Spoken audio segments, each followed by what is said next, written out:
watching ETVN Philippines.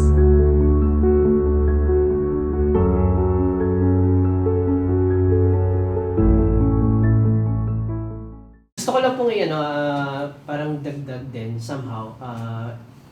Kasi it's the Sacred Heart of Jesus and the Immaculate Heart. Mapapansin ninyo sa Sacred Heart, merong thorns. And kay Mama Mary meron din. So, these two hearts, nasasaktan sila. Meaning, hindi nababaliwala sila.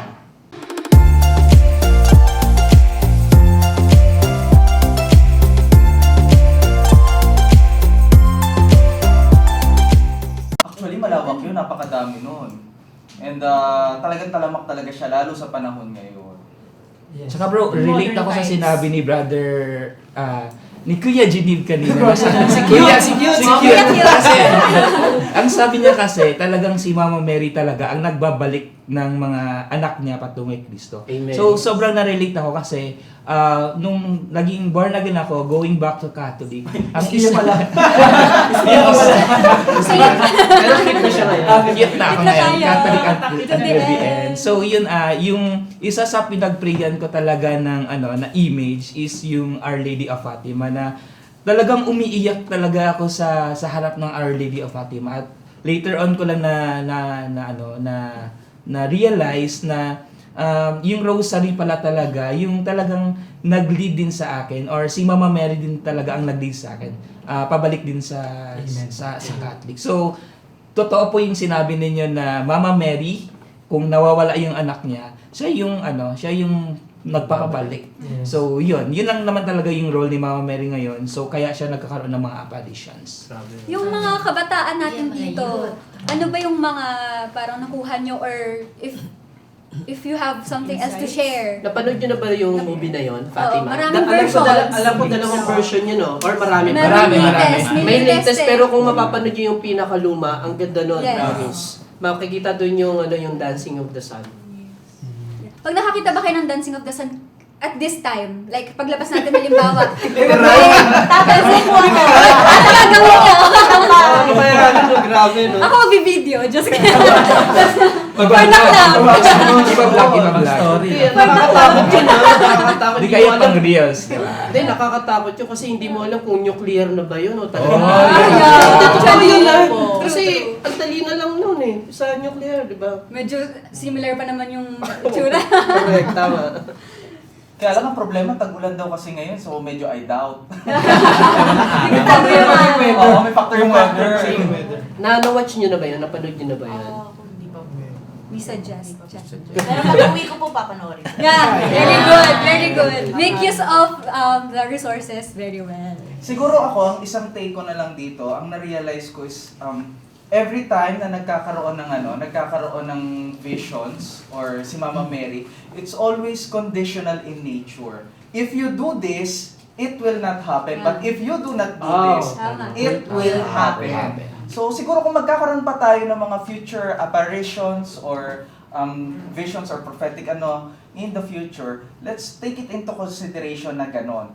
And of course, kung conditional siya in nature, di gawin natin yung bagay na hinihiling sa atin para hindi mangyari kung ano yung ipinapakita, lalo kung bad yun. Halimbawa, gera. Siyempre, ang hirap-hirap naman.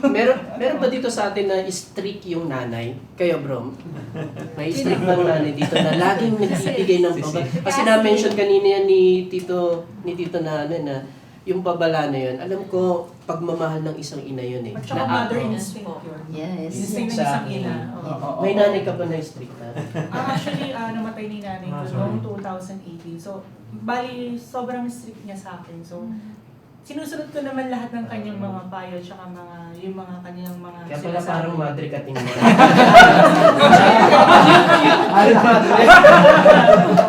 Medyo na macchiato. Or yung macchiato. Ayun po. Nice. Ha? Iba pala talaga yung Fatima. Si Sister Lucia, no? Matapos yung kanyang panahon na siya ay nagpapahayag sa buong mundo ng mga babala, no? Yung one of the last things na sinabi niya na ang kanyang misyon ay hindi para magbabala sa tao tungkol sa maaaring maging parusa ng Diyos kung hindi susundin. Itong mga gera, itong mga lindol at iba pang kalamidad. Hindi yun ang kanyang mahalagang mensahe. Ang mahalaga niyang mensahe, dapat magbago tayo. Kung hindi, pupunta tayo sa impyerno. Literal po? Sinabi, hindi yung mga parusa sa mundo ngayon, kundi yung parusa Eternal. sa Eternal impyerno. damnation. At yun na nga, kanina napag-usapan natin, ang problema sa panahon natin, hindi pinag-uusapan ang impyerno. Maski kung minsan ang simbahan, hindi masyadong pinag-uusapan. Kahit sa mga homiliyas o sermon sa misa, hindi nababanggit. No? At ito ay, kaya nga siguro, doon sa 1917 pa, unang ipinakita ng mahal na bilhin, yung impyerno. Dahil nga, nakalimutan na ng tao na may impyerno. Oo. May narinig po ako dyan kung bakit daw minsan hindi nababanggit din sa homilia. Narinig ko lang din at saka opinion. Marites lang. Yan yung ano. Yan yung fourth ano. Kung hindi niyo po natatanong, member po ako ng Marites Association. Na ang sabi nga raw, hindi pwedeng takutin ang mga tao, ang mga Katoliko. Ano masasabi niyo doon?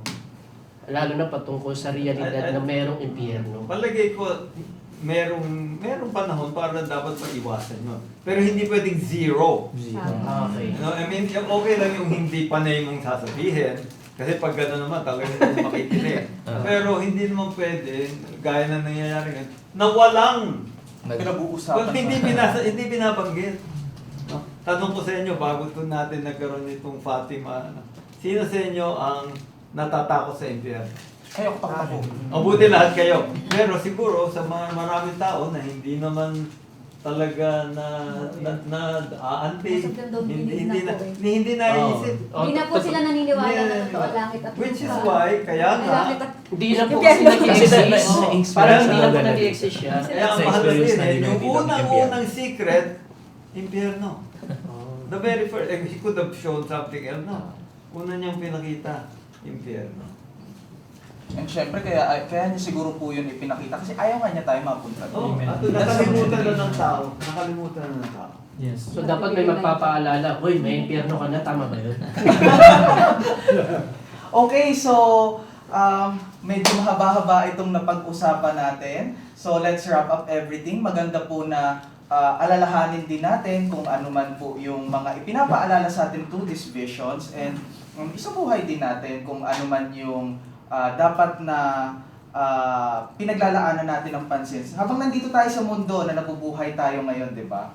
So kung kaya naman natin gawin na dito sa mundo ang ang penitensya natin, why not? Para pagkatapos natin, pagdating natin sa eternal life, diretso kagad tayo sa langit. Amen. Amen. So that's it for this Big Episode. advantage ng indulgence. Mag-add daw si sis. ano yung next natin? Mag-add. Sorry, I mean, since it's Jubilee year, this year, so let's take advantage din ng yung mga practices for us to gain indulgences for ourselves and for other people na mga mahal natin kasi hindi lang naman para sa atin yun. We can also offer our indulgences to others and indulgences are free. You just have to act on it with faith. Yes. Amen. Amen.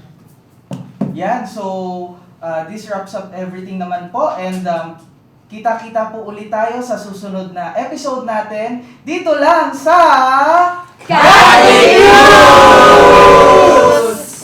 Ayan, maraming salamat po sa panonood and we do hope na marami po kayong natutunan at mas marami pa po kayong matututunan kaya sinasabi ko nga sa inyo, click, share, subscribe and magtanong po kayo sa amin kung meron pa po kayong mga katanungan patungkol sa ating pananampalatayang Katoliko. Catechutes, faith viewers!